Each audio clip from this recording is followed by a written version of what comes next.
Hey everyone, welcome back. Today we're going to take a look at a figure that I've been waiting for ever since it was announced. It's the Mattel Jurassic World Mega Duel Attack Quetzalcoatlus. This is the newest figure in the Mega Duel Attack line. The only other two figures right now is the Stegosaurus and Suchomimus repaints. And I know the Amargasaurus is going to be the next figure in the Mega Duel Attack line. I just got mine in from Amazon. I pre-ordered it maybe a month or two ago when it went up for pre-order. It retails for $19.99 and they just started shipping out this week. So I will leave a link in the description to Amazon so you can get your hands on this really cool looking figure.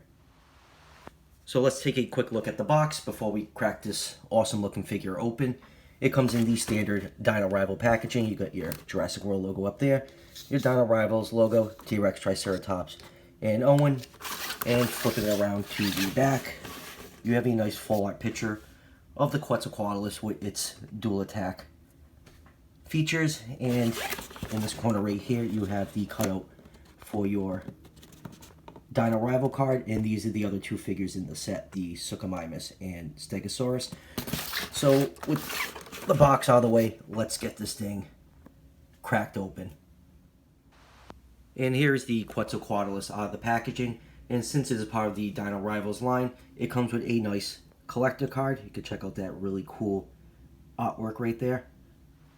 So moving on to the figure itself, since it is one of their flying reptile figures, it is kind of tough to pose, especially for this review, since they are meant to be in a flight look all the time. So this is actually a really good size figure, and I really like it. Some people aren't too crazy with the color scheme. I like it. I like the bright colors on these figures. I'm a big fan of the Chaos line, so the bright colors do appeal to me. And man, does this thing have a long neck. I remember one of the very first people to actually get one of these called this thing Sausage Neck. And I think that is a great nickname for this figure. So before we take a closer look at this, let's get some size measurements out of the way first. I'm going to try to do my best to juggle this thing around the studio since it's just very awkward to hold and get into shot. So from its feet to the tip of the beak, this figure is exactly 12 inches long, and just bear with me here while I try to do the wingspan. Wingspan is just about 17 inches long. So with that wingspan measurement, this would put this figure roughly in the 127 scale range. So this is definitely a sizable figure, and I just love the big goofy head on this thing. Absolutely love this thing. So the paint scheme, it's primarily, the body is primarily a tan color, and you've got a nice bright orange beak. Sorry, my lighting is kind of playing around with me today. There we go. Is a bright orange color. The crest is also orange and highlighted in purple, and you got a nice teal blue streak that goes around the eye and partway down the neck, and another splash of bright orange along the top of the head. The eyes are a bright orange. Let me see if I get the light on that. And the mouth, the tongue is painted a bright pink color, and you can see the nostrils are sculpted in right there. Really love the look of this figure, and it actually has the fur that they believe most pterosaurs have. It's sculpted along the neck and the body, and it is on the arms, and it actually is underneath the body too. So really cool. The other pterosaurs in the line do not have this. They just mostly have the leathery or scaly looking skin, so that's a really cool touch that they put this on this Quetzalcoatlus. And the color of the wings, they have this nice purple color, and you got the veins painted in there with this kind of a maroonish color along the top of the wings, and underneath the wings are not painted, and then underneath the other wing you have your Dino Rival scan code. And the only point of articulation on this figure is on the wings right here, And this wing right here, so you can tuck the wings in, and the legs are articulated, and you can move those up and down. The rest of the articulation is controlled by the buttons on his back for its action feature. And looking at the rest of the figure, you can see the hand claws right here. They are not painted, and it also has that speckling effect you see on a lot of the figures. Toe claws, also not painted, but you can still see they did paint some of the skin between the back legs and the body. And one thing I kind of hope they will do with these figures, I want the feet to be more like hook shaped, so you can use them to grab a human figure. I think that would be a fun play option, to just to have it grabbing a human figure and, you know, flying off with it. But that's just a cool idea for me. Maybe someday down the line Mattel will implement that into their figures. And since this is part of their Dual Attack line, this does have 2 action features, and there are 2 buttons along the back that activate each one. The first one is for its beak striking action. You push the button and the neck will go down and it will close its beak to snatch up its victim. And then the second one right here activates its wing flapping action. Try to get this better into shot to show it off. So 2 really good action features on this really cool looking toy.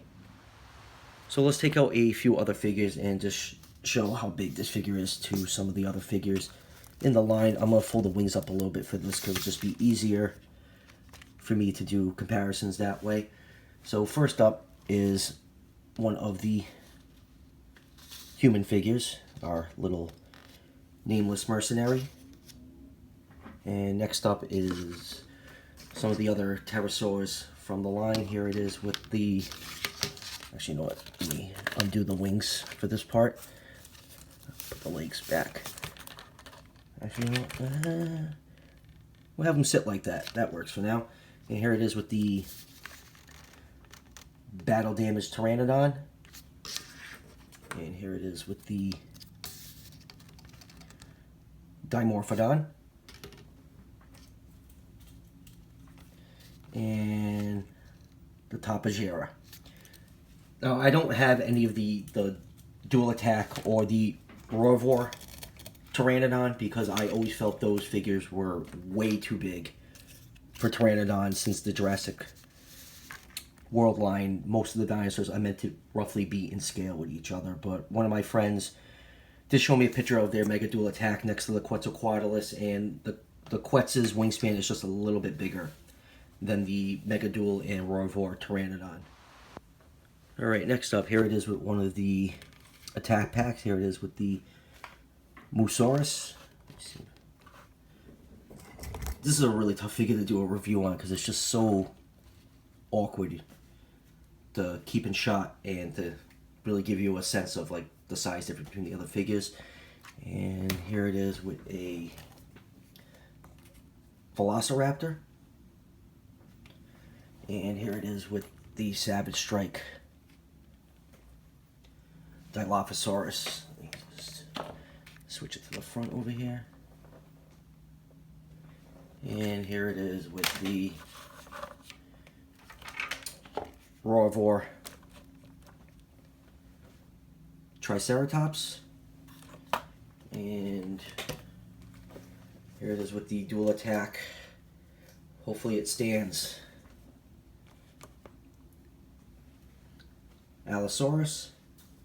And yep, that's all I deal with this figure. I don't even have it displayed anymore because it keeps falling over and it's going to break when it takes a tumble off my shelf. And here it is with the basic assortment Proceratosaurus. And last but not least, here it is with the Indominus Rex. Let me just fold the wings and just hold it up to the length of this Indominus Rex.